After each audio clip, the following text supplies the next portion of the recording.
crônico, a gente briga, se veste bem, andamos para lá e para cá com aquela pose de seres austeros, mas cumprindo papéis infantes e idiotas, imbecilizados nessa vida. Tudo com a maior elegância. Ora, se a vontade de Deus é gerar consciência, se a vontade de Deus é fazer com que os hominídeos, que viraram homo, que viraram homo sapiens, que viraram qualquer outra coisa, tomaram consciência, e no passado vieram de primitividades acerca das quais a própria Bíblia nos fala, porque nós não toleraríamos hoje, no convívio social, um Sansão frequentando o caminho da graça. Dá para tolerar o Sansão frequentando o caminho da graça? Uma vez pregando em Bangu 1, eu dei uma Bíblia para um cara chamado Eucanã, que está lá até hoje. O apelido dele era Sansão. Aí eu dei uma Bíblia para ele, falei, Eucanã, lê isso aqui. Aí ele, vou ler, reverendo, vou ler. Aí começou a ler lá. Quando ele chegou no livro de Juízes, um dia eu estava lá visitando, ele virou para mim e falou, vou lhe dizer, reverendo, cheguei a uma grande conclusão, eu sou um homem de Deus, só nasci na era errada. Porque aquele Sansão ali, aquele ali, eu e ele, ó, pô, o cara saía de manhã, matava 4.000, semana seguinte mais 3.000, uma queixada de jumento, porta da cidade, as prostitutas de casa, que maravilha.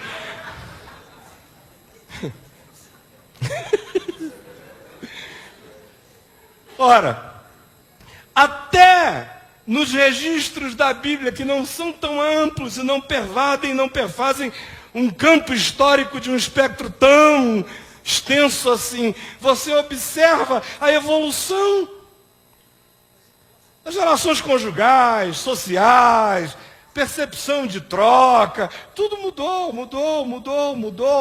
continuou mudando, espero que mude. Só não muda o que está morto, o que está vivo muda, se adapta, entende. Paulo diz, se a gente pegar a história da revelação na terra, a gente vai posicionar a lei, os 10 mandamentos, Moisés, aqui no jardim da infância. Lá em Gálatas ele diz que a lei era o aio, o escravo que pegava a criança, levava para a escola, pegava da escola, deixava em casa. Era lei, mas que isso aí foi na infância da consciência. E ele nos chama para a plenitude dos tempos, onde Deus em Cristo se revelou e mostrou a consciência plena e adulta do Filho do Homem. Agora, como é que isso acontece? Como é que a gente anda nessa direção? Primeiro, eu já lhes disse que o objetivo dessa coisa toda, da gente estar aqui, de termos sido crianças e hoje sermos adultos, é crescermos em consciência, não só individual, como na consciência da própria espécie.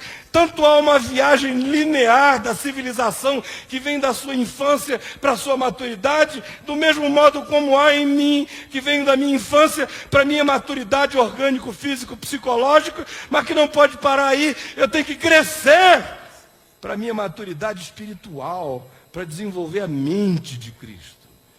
O objetivo, portanto, da gente estar aqui é ganhar consciência. A pergunta é como?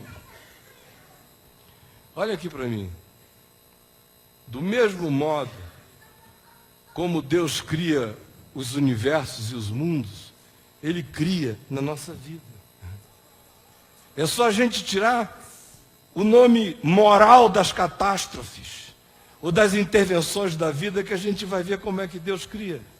Explosões, implosões, catástrofes, estações, eras, ações, reações, encontros, desencontros, todas essas coisas equivalem à ebuliência da vida. O lugar onde você está, o que te aconteceu, quem foi teu pai, tua mãe, aquele namoro que te desviou um pouco o caminho, que para você parece uma perda de rumo, que te gerou um sofrimento danado. Foi horrível, mas quem sabe você sem aquilo seria um produto absolutamente piorado. Foi bom aquela dor, aquela agonia, aquela perda, aquela frustração, aquele cair de ficha, aquele apocalipse, aquele abrir de cortinas. Deus vai criando no caldo da vida, assim como é no universo, é na minha própria existência, na sua, de qualquer outro ser humano, e ninguém escapa desse meio pelo qual ele realiza as coisas. Nós nascemos com um espírito singular. Essa é a minha singularidade, é o meu espírito. O resto, gente, é compartilhado. Compartilho o corpo, pele da minha mãe, herdei as deficiências genéticas dela, natureza circulatória, periférica, o apetite dela, como a beça, as coisas que ela gosta. E herdei do meu pai outras que não aparecem tanto na cara, mas mais no interior. Eu sou metade. A genuinidade e a singularidade do meu espírito estão aqui, mas eu absorvi. Eu não pareço com a mãe do Chico, eu pareço com a minha mãe. É uma contribuição da qual eu não posso fugir. Está aqui em mim, é carne, é sangue, é pedaço de mim. Minha alma também. Minha alma carrega heranças, não só dos meus antepassados imediatos, da minha família nuclear, mas da memória da humanidade.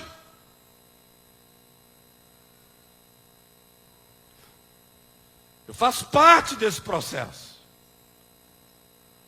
Nascemos com essa singularidade do espírito, mas no resto nós compartilhamos tudo.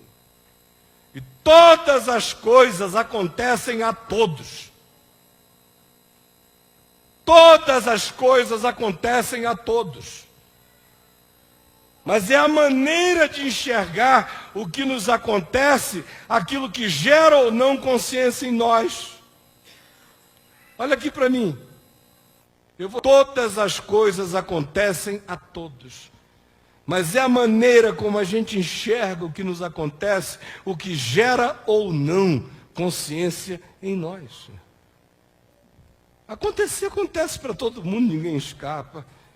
É por isso que Paulo diz que todas as coisas, conjuntamente, conjunto com as sincronicidades, todas elas, com os fatores e os vetores e as intervenções da vida, esse caldo inteiro que pega a minha singularidade, mais as minhas heranças, mais as circunstancialidades, mais os fenômenos, mais as catástrofes, mais os imprevisíveis, mais as ações, mais as reações, mais tudo o que compõe a vida, todas as coisas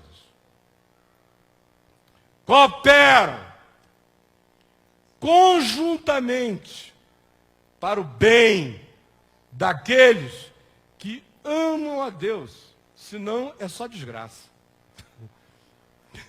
Se não amar a Deus, cara, o que sobra? Ais, desconfortos, lamúrias, no universo designificado e abandonado e descriado, e eu sozinho, chateado, porque meu nome não é Gates, nem o primeiro Bill. É João. E o sobrenome eu não vou dizer, porque da Silva não pode mais, porque o nosso presidente não vai gostar. Mas teve um tempo que os da Silva serviam para cobrir tudo mais, né? Eu fico à vontade que a minha mãe é da Silva. Mas quando você ama a Deus, aí a interpretação muda. Se não amar a Deus, nada se constrói na consciência. Se amar a Deus, o caldo inteiro da existência produz vida, adulteza, maturidade, consciência, mente de Cristo. Se não amar a Deus, só gera amargura, descriação, falta de significado e uma vida que se torna cada vez mais existência de topeira na terra. É o olhar a vida se sabendo objeto de uma construção de amor, apesar dos acidentes, é o que forma uma consciência que esquece o que passa e prossegue para as coisas que adiante de nós estão. Só com esse olhar, só com essa consciência é que você chega e avalia a história. Esquecendo-me das coisas que para trás de mim ficam, eu prossigo para aquelas que adiante de mim estão. É o que Paulo diz. Consciência faz isso, pondera, avalia, aprende, realiza, elabora, chama para dentro, reprocessa, faz uma síntese, agora aprendeu, esqueceu, não carrega isso como paranoia, como culpa, como obra morta, como perseguição do diabo, como coisa nenhuma. Isso tudo aconteceu para me trazer neste ponto de consciência. O que interessa não foi o que aconteceu, é o produto. É o olho que abriu. Por isso eu sigo para as coisas que diante de mim estão. Prossigo para o alvo. Qual é o alvo? Me tornar conforme a imagem do Filho de Deus. Por isso, não existem coisas boas ou coisas ruins quando se ama a Deus. Você podia repetir isso comigo? Não existem coisas boas ou coisas ruins quando se ama a Deus. Mais uma vez, bem alto, com a voz bem forte. Não existem coisas boas ou coisas ruins quando se ama a Deus. Assim como, gente, no universo, tudo é fenômeno que caminha produzindo vida, assim também conosco. Todas as coisas são fenômenos que conjuntamente cooperam para produzir o bem, a consciência, forjar percepção, entendimento, gratidão, compreensão e uma ambição superior que transcende conquistas imediatas, que não se compara e não se mede, que vai ficando livre da inveja, que é fruto da comparação, que desenvolve uma singularidade sadia, alegre, feliz, que caminha para um processo de individuação sólido e consistente em Cristo, e que tem em Jesus, o Filho do Homem, a referência ambicionável para a qual nós fomos conquistados. Prossigo para conquistar aquilo para o que eu fui conquistado, que é me tornar conforme a imagem do Filho de Deus. Aí acabou, que coisa ruim, coisa má. Vocês lembram das respostas de Jesus, como algumas parecem até ridiculamente chocantes? Tem um cara cego de nascença. Aí Jesus passa e vê o homem, não pede licença a ninguém, cospe no chão. Olha só como é que os tempos mudaram. Cospe no chão, faz um emplasto. Placo, ploco, ploco, ploco. Alguém diria assim, aleluia, é o cuspe do Filho de Deus, aleluia.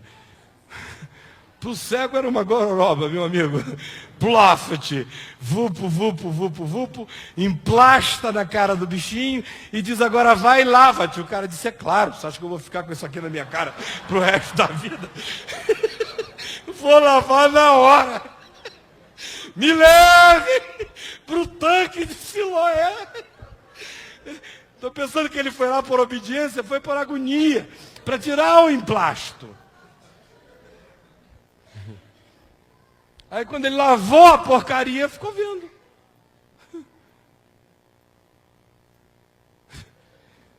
Lavou, ficou vendo.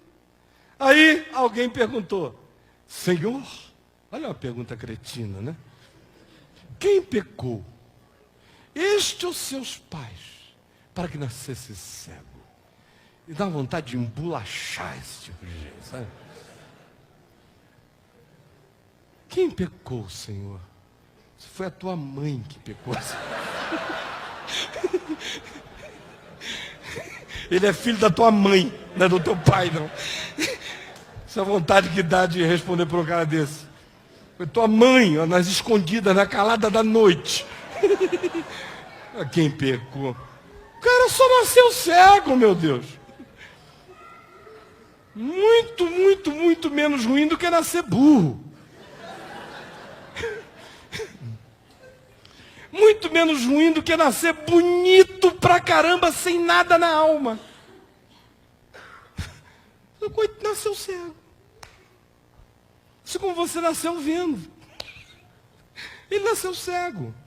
Mas ele é ele não ficou menos ele, mais ele, nada ele, quase ele é ele. Ele. A resposta de Jesus foi para que se manifestem as obras de Deus. Nem ele pecou, nem seus pais, mas para que nele se manifestem as obras de Deus. Para com essa história de quem pecou, sem processo.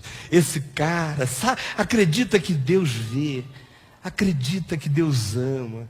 Não põe o teu senso de justiça na frente do de Deus, olhando a televisão, dizendo, ai meu Deus, onde está Deus? Essas pessoas que morreram aí agora. Para de ficar falando em Deus. Se você está afim de fazer alguma coisa, faz. Deus é o álibi para o cara não fazer nada. Ele tem uma crise filosófica de, onde está Deus? Eu estou tão revoltado, porque Deus não fez nada. Eu estou com raiva. Onde está Deus? Ele vai procurar um padre, um pastor. Aí o idiota do pastor ainda tenta responder. Meu filho, eu sei lá. Eu não sou Deus. Agora, os caras se afogaram. Você está zangado e triste? Sai, faz alguma coisa. Isso mesmo. É. Meu companheiro Caio. É. Agora olha só. Não existem coisas boas nem coisas más quando a gente ama a Deus. Isso tudo faz parte de um processo. É para a glória de Deus. Assim como no cosmos e no resto da criação, as coisas são feitas de fenômeno. E ainda assim novas ordens são criadas e recriadas e restabelecidas, embora a visão de fora seja de uma coisa que às vezes se caotiza, mas aquela caoticidade precede a nova ordem. No princípio, criou Deus os céus e a terra, porém, estava catastrófica e vazia. No princípio é assim que ele vai. Mas o Espírito perambulava sobre as águas, agitando novos mundos, vibrando novas criações. É assim que Deus faz. E o objetivo disso tudo é chegar e produzir no homem, não o Homo sapiens. O Homo sapiens é o guri dessa história. É produzir o homem cristificado, feito conforme a imagem de Jesus. E o caminho desse homem não começa muito longe nos céus, nem muito profundo no abismo. O caminho desse homem começa com essas palavras simples. O caminho dessa consciência, dessa formação, começa aí. O que tu queres que os outros te façam, faze tu a ele. Se você puser o pé aí, a sua conversão iniciou. Antes disso, meu amigo, nada iniciou na sua vida. Nada. E eu quero ler agora o texto todo de 1 Coríntios 13. E queria que você fizesse um exercício comigo para a gente terminar. E desse momento em diante, ninguém se mova, ninguém converse, ninguém se movimente, ninguém faça nada. Ouça isso com o seu melhor coração, para você não ter perdido o seu tempo vindo aqui. 1 Coríntios 13.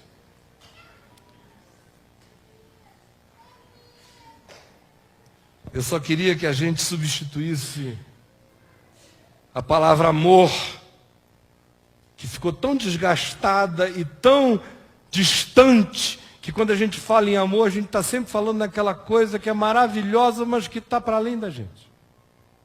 O de 1 Coríntios 13, então, ai meu Deus, é lindo, é bom para enganar casal em dia de casamento, mas não aterriza no chão desse mundo. Então, para a gente não ficar com essa idiotice romantizada, transforma a palavra amor por uma outra, qualquer outra, mente de Cristo, consciência, o que você quiser. Eu lerei, você vai ouvir. E eu passo a mostrar-vos um caminho sobremodo excelente.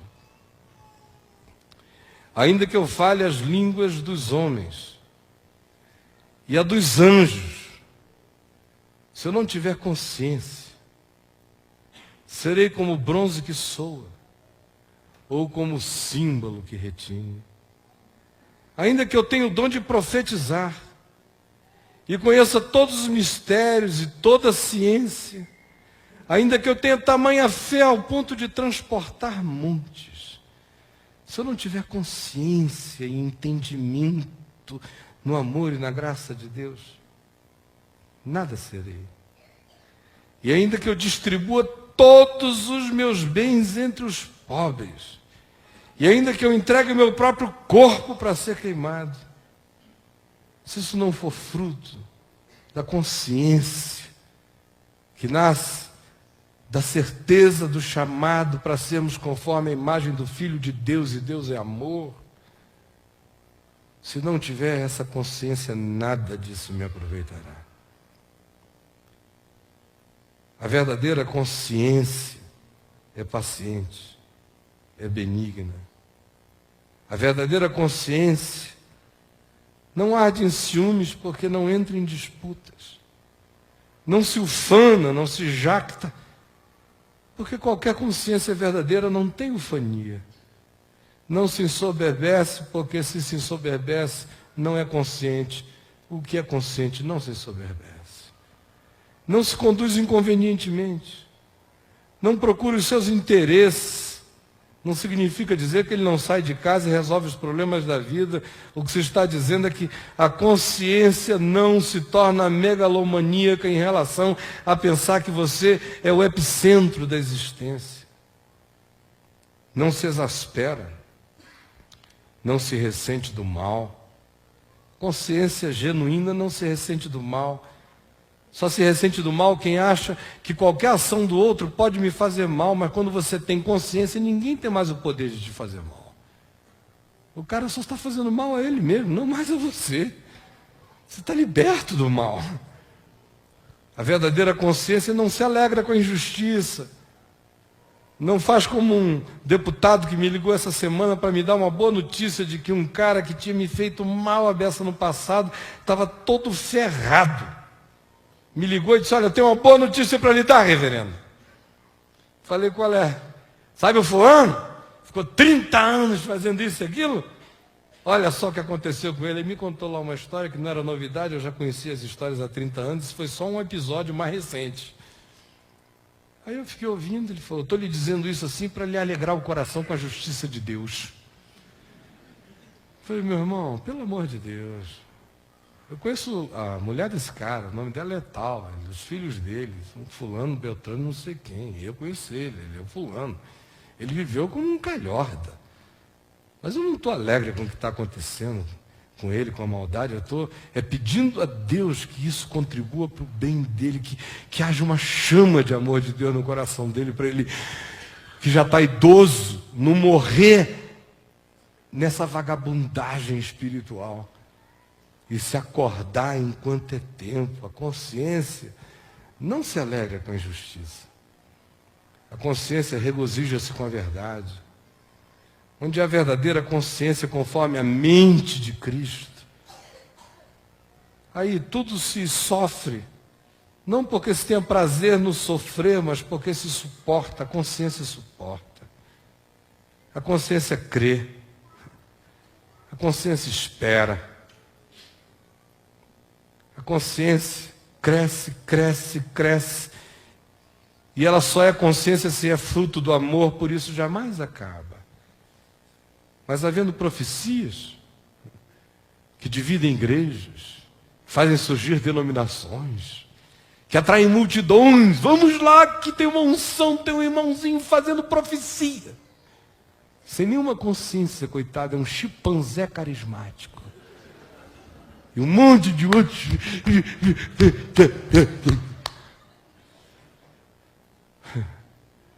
Havendo profecias, desaparecerão. Havendo línguas, cessarão. Ciência passará, porque em parte, só em parte, nós conhecemos, só em parte, nós profetizamos, quando porém vier o que é perfeito, conforme a imagem do Filho de Deus. Quando essa plenitude chegar, e enquanto ela não chega, é para lá que nós estamos andando, porque isso tudo começa dizendo que esse é um caminho, é um caminho sobremodo excelente, e a gente está andando para lá.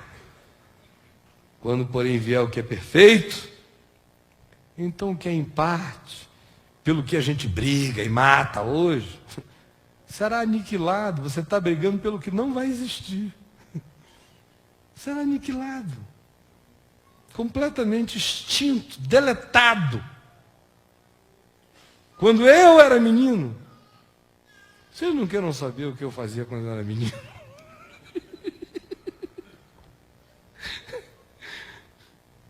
Eu falava como menino. Isso era a melhor parte.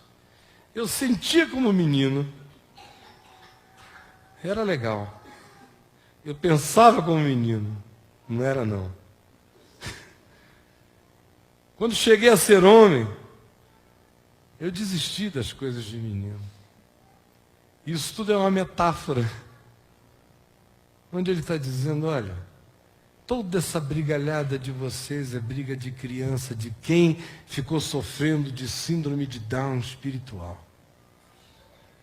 Agora, pelo amor de Deus, o equipamento está todo pronto, o caldo da vida está girando, as novas, as supernovas, as explosões, as implosões, as criações, os buracos negros, as tempestades, os encontros, os desencontros, os amores, as perdas, todas essas coisas conjuntamente contribuem para o bem daqueles que amam a Deus. Por isso, ao invés de ficar vivendo como menino, pensando como menino, chorando como menino, reclamando como menino, brigando com Deus e com a vida como menino, competindo com o próximo como menino, desista das coisas de menino, abrace a consciência. Você está andando para o que é perfeito, o caminho começa nessa simplicidade. Quando eu cheguei a ser homem, eu desisti das coisas próprias de menino. Porque agora nós vemos opacamente. Quem mais vê entre nós vê miragens. Mas quando chegar aquele dia nós veremos face a face. Agora eu conheço em parte. Mas quando chegar aquele dia, à medida em que eu andar na direção desse dia, eu serei conhecido e conhecerei como eu também sou conhecido. Enquanto isso, gente, permanecem para nós aqui na terra, enquanto a gente viver um único caminho sobremodo excelente. Permanecem a fé, a esperança e o amor. O maior deles, no entanto, é o amor, porque só o amor que transforma um menino num homem, conforme a imagem de Deus.